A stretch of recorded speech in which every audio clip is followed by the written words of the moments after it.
MSNBC, and there's Mika Brzezinski. Look up Zbigniew Brzezinski and the Trilateral Commission. I mean, folks, it's just staring us in the face. And in July, they're going to meet in Dresden, the Bilderberg Group. And I have to think this is going to be like an emergency meeting. And I wonder if it'll have to be relocated somewhere else, because by July, Dresden might not be a safe place for the Gulfstreams and the Focke-Wulfs or the Fokkers to fly in. These guys are trackable. Now they're coming out of the closet a little bit. They're showing their hand. Look at all the presidents that visit Bilderberg. That's sort of where you get the secret handshake. That's where they see if you're going to be a team player, a willing stooge, a patsy. Bill Clinton comes to mind, along with many others. That's where the elite of the elite, the super elite, that's where the super elite meet to see who they can trust to be their political frontmen and stooges. Whether it's the European Union, national governments, America, I wouldn't say nobody, but most of the people that are even in the pool of electability are already approved by the super elites. This, what you were saying about George Will. I mean, obviously, he's part of the club. He's part of that DC super establishment. He's a trusted, proven, reliable journalist in the Soviet meaning of the word. He's a team player. He won't rock the boat. What the super elites hate more than anything is a loose cannon.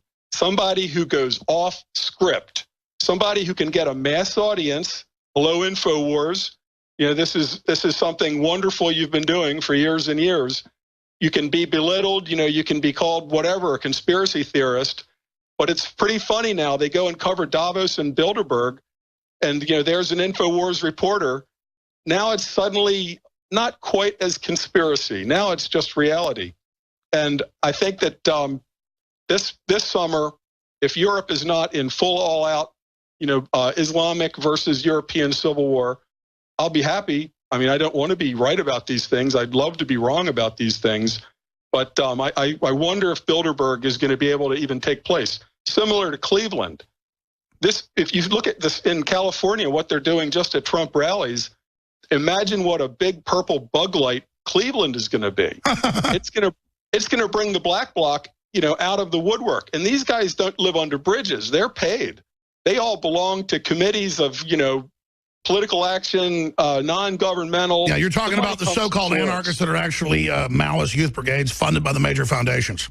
Totally funded. And the money is, if there was honest journalism going on, they'd be very interested to see, who's printing the signs and who's paying for the hotel rooms for these, supposedly philanthropic, protesters. These are actually Black Bloc and Aztlan, the Mecha people. Those are the ones out in California. I don't know if people are familiar with Mecha. It stands for the Chicano student movement, basically, in the Spanish spelling of it. But it's the same phonetic or homonym for a mecha, which is a match or fuse in Spanish. The logo of Mecha is a warbird holding a lit dynamite fuse. That's Mecha's logo. Now, it's been around since the 70s, this Chicano radical group. Look up the Plan of Aztlan. We're in it now. This is a destabilization process that they're rolling out. This is the out-of-order chaos. Now they're creating the chaos. Just like they bring in radical Muslims in Europe, it's radical folks are brought in here, and then once they get to the universities, they're absolutely there with all their white professors who are the communist operatives, admittedly, with money and everything, saying, yes, yes, do this.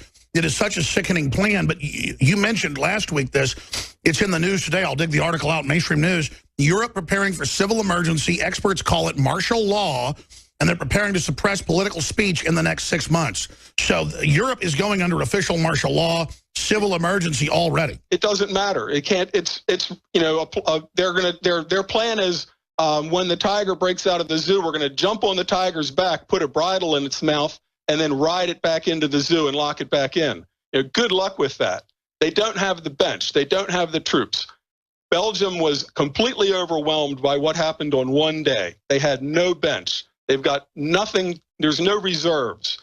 If there's a Beslan, a Bataclan, and a Brussels happening every day or week somewhere in Europe, the economy freezes. You can't just stay in these European cities, even if the water is still running at that time, and live everybody just in there. Let me ask you this question. Tower blocks. That's what's going to happen because the economy is nobody will be able to take a train or a subway. Sure, and that's Matt, how they get to work. Matt, let me throw this at you. The elites you mentioned are very OCD. They're control freaks. That's admitted. They have a large plan. They admit this is part of their destabilization plan. They think out of this chaos, they'll get a diversion from their looting and what they're doing and use the crisis for more control. Order out of chaos. Well, order out of chaos. But here's my question. Here's my question to you. Do you think they're then engineering this, or are they unconscious of it, or are they delusional? Because if they want order, why are they bringing in tsunami-level crises or opening the door for it that I don't think they're going to survive? I think that the way that they look at it, imagine if at the point in The Wizard of Oz when they see him behind the curtain and they go pull the curtain back, all right? That's the super elite. That's Oz, the great and powerful. Well, Oz has a the great and powerful Oz has a contingency plan for when Dorothy and the Tin Man and the Lion get there, which is they have, flashbangs go off, the whole theater burns down, and Oz gets away in a Porsche, with his gold. They're similar. The way I think of it, if you're on an airplane and it has like an engine go out and an explosion in the wing and you're leaking fuel, the flight crew is on the phone or on the intercom telling the passengers, don't worry, folks, we're going to make it all the way to the Canary Islands. We're not going to run out of fuel. And they know damn well they are running out of fuel. So they shoo everybody out of first class. They're all putting on parachutes. But on the intercom, they're saying, don't worry, folks, remain calm, remain in your seats, because there's only about 10 parachutes. Just like the Titanic. The Titanic or the Korean ship full of student researchers, as it was capsizing, as the officers and the crew are getting in the lifeboats, on the intercom, they're saying, everything's fine. The same thing happened with the big cruise ship. Remember the cruise ship in Greece? Yeah, go back to your room. Everything's fine. They never say, buddy, you better be running for the top right now, because they don't want to be swarmed like a crush of people getting into the one lifeboat. But the plan, as far as that goes, I don't think that they meet and discuss it in these terms, but a lot of people have the feeling, a lot of these, the Davos Bilderberg crowd, what they're planning for is to emerge on the other side of the big emergency. And consolidate. I wrote about this in my essay, Burning Down the House in 2016. If they are going to have a world war, which will wipe out all the bad debt, essentially what's happened is, if you understand algorithms, it's gone vertical. There's no more level of debt. We're at the end of Keynesian economics, the end. The holiday's over.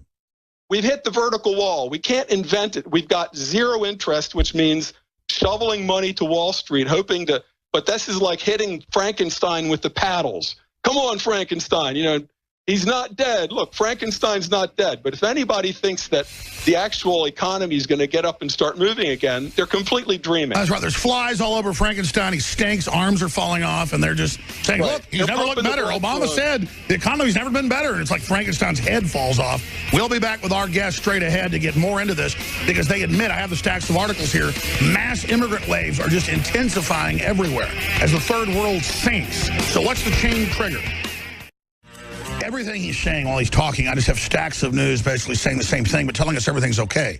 So while he's talking, for TV viewers, I'm going to be going through articles just showing you where they admit big defaults, state level, pension level, Puerto Rico, record numbers of people exiting the third world, the government just letting them in, illegals coming in get more than a Social Security recipient. That's mainstream news. I'm going to be going over all of that. I mean, this is an elite. They organize their main plan. They meet at different meetings to steer it.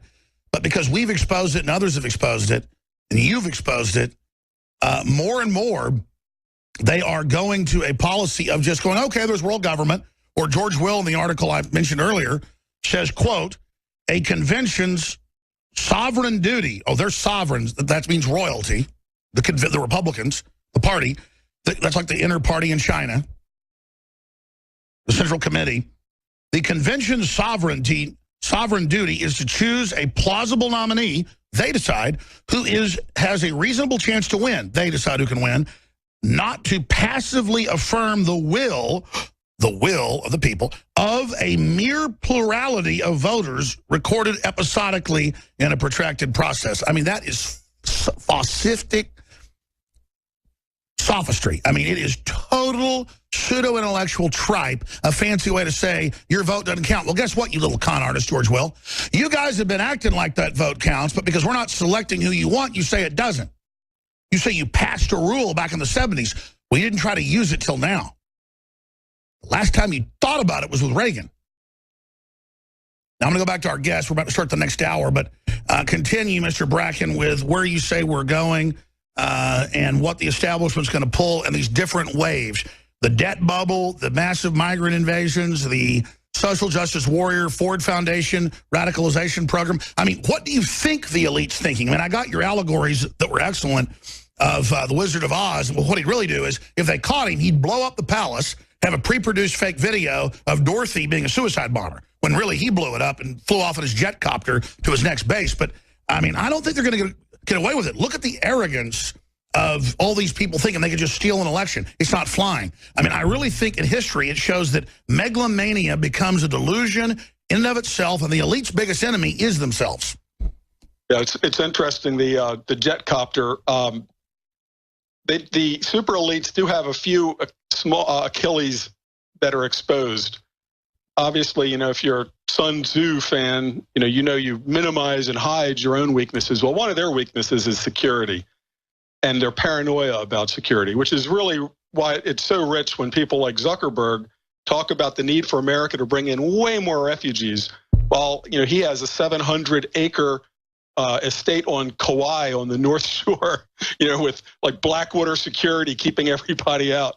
He's got his place to go, but he wants us to take more refugees. Or the Vatican really with its 200-foot walls, or the big wall they're building around the White House. But they fly in private jets. They do not go tourist class on American Airlines, believe me. And they do not go through TSA security either. Now, that none of these guys owns a jet except for Trump. It's interesting. Trump actually does own a big jet that says Trump right on the side. But Zuckerberg and the rest of these folks, they will never. You won't find a jet that has his name on it. It's all holding companies and leases and sharing and so forth.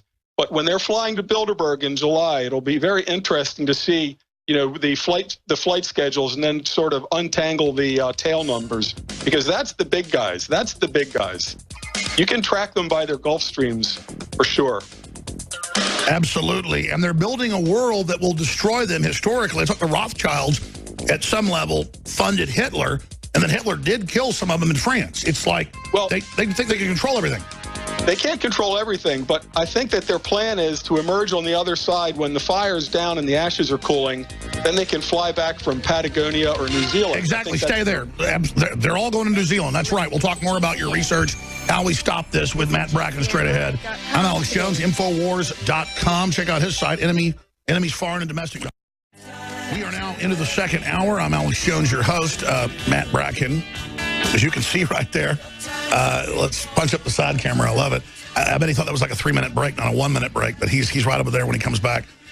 We will talk more with him. Really smart guy. Really enjoy talking to him. Very humble guy, like so many of those great folks are.